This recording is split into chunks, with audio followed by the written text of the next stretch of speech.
Right now, as you watch this video, there are approximately 50,000 merchant ships moving across the world's oceans. They are carrying your clothes, your phone, the fuel in your car, the food in your fridge, and the steel in the building above your head. 90% of everything you own has at some point traveled by sea, not by plane, not by truck, by ship. And those ships don't just wander, they follow very specific routes, lanes carved not by roads or railways, but by geography, wind, weather, geopolitics, and centuries of hard-won navigational knowledge. These are the arteries of the global economy, and if even one of them gets blocked, as we're seeing right now in the Strait of Hormuz, the entire system starts to seize up. Today we're going to trace those arteries, every major route, every critical choke point, every ocean corridor that keeps the modern world alive. Before we map the routes, we need to understand why they exist the way they do. Because shipping lanes aren't drawn on the ocean, they are not painted lines, no signposts in the middle of the Pacific, and yet if you look at a live map of global maritime traffic, you see incredibly dense, consistent corridors of movement, the same paths used by thousands of ships day after day. It's because of a few reasons. First, physics and wind. For thousands of years,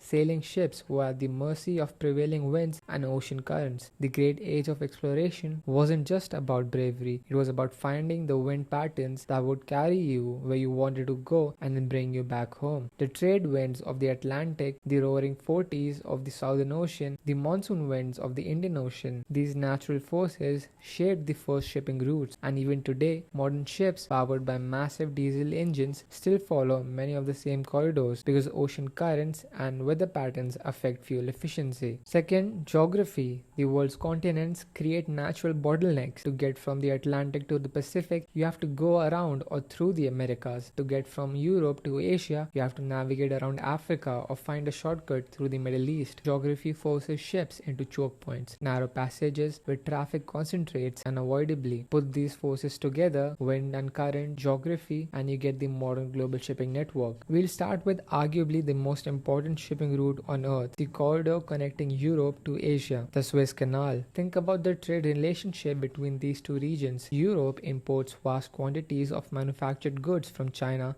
Japan, South Korea, Vietnam, and the rest of Asia. Asia imports European machinery, chemicals, luxury goods, and agricultural products. The volume of this trade is staggering, easily the busiest long-distance trade corridor in the world. The challenge, of course, is that Europe and Asia are separated by a lot of land and a lot of water. The most direct sea route before the 19th century was to sail south from Europe around the entire continent of Africa, past the Cape of Good Hope at Africa's southern tip, and then northeast into the Indian Ocean toward India and beyond. The journey from London to Mumbai covers about 19,000 kilometers. It was the route of the British East India Company, the Dutch VOC, and the Portuguese spice traders, the route that defined the age of exploration. Then, in 1869, the world changed. The Suez Canal opened. The Suez Canal is a 193-kilometer waterway cut through Suez in Egypt, connecting the Mediterranean Sea to the Red Sea. It eliminates the need to go around the Africa entirely. The journey from Rotterdam in the Netherlands to Singapore drops from about 19,600 kilometers to roughly 11,600 kilometers. That's a saving of around 8,000 kilometers,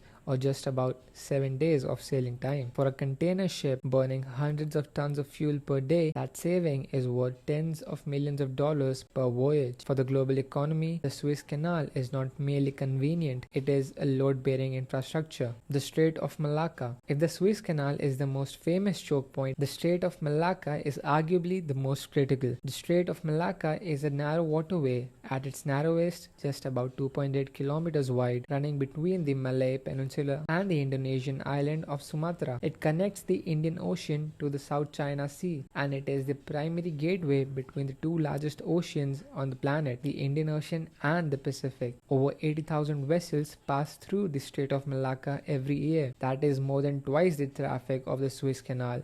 It carries roughly a quarter of all global traffic and crucially about 25% of the world's oil supply. The energy needs of China, Japan, South Korea and Taiwan all depend heavily on tankers that transit this strait. The strait is also historically a piracy hotspot. In the early 2000s, piracy in the Strait of Malacca was at near crisis levels, with hundreds of attacks per year, coordinated patrols by Indonesia, Malaysia and Singapore backed by international naval cooperation brought those numbers down dramatically. Today, piracy here is relatively rare, but the threat has never entirely disappeared. Ships that cannot use the Malacca Strait due to size, some of the world's largest supertankers are actually too large for the strait. They must take longer alternative routes further south in Indonesia, adding hundreds of miles to the journey. Now let's turn to the Pacific, specifically the route connecting Asia to the west coast of North America. This is, in terms of container volume, one of the busiest trade corridors in the world. The United States is the world's largest importer by value. China is the world's largest exporter. The relationship between these two economies are fraught as it is politically, generates an almost unimaginable volume of physical goods moving by sea: electronics, clothing, machinery, furniture, toys, and almost everything else you'd find in a Walmart or an Amazon warehouse. The primary trans-Pacific routes run from major Asian ports: Shanghai, Shenzhen,